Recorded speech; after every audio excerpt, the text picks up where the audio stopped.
Die solidariteitsbeweging gaan met regstappe begin om die inperking uit te faseer. Die voorsetting dien geen doel meer nie. Dit vernietig lewensmiddels, maar dit spaar nie lewens nie. Ons sê nie die COVID-gevaar is verby nie, maar ons sê dat verdere inperking dit nie gaan keer nie. Daarom is dit tyd om te beweeg vanaf staatsdwang na selfverantwoordelikheid.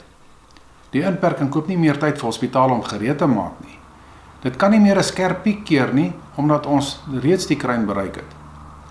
Die reuse ekonomiese koste regverdig nie die inperking wat geen voordele meer inhou nie. Dit veroorsaak al hoe meer ander sterftes wat nie nou behandel kan word nie. Dit het net nog 'n bron van korrupsie geword waar miljoene gesteel word. Die staatskas verloor miljarde aan belasting, wat dan weer geleen en deur die belastingbetalers terugbetaal moet word. Die regering het die land toegesluit, maar weet nie waar is die sleutel om dit weer oop te sluit nie. Dit lyk of hulle in die inperking vasklou, omdat miljoene ondersteuners spesiale COVID-toelaas kry en baie staatsamptenare geld kry sonder om te werk. Dan hoor mens kommerwekkende gerugte dat dit eintlik 'n politieke doelwit het om die sogenaamde wit ekonomie te transformeer. Dit lyk ook of hulle nie die buitengewone magte wil laat vaar nie, want dit word lekker om ondemokraties te regeer.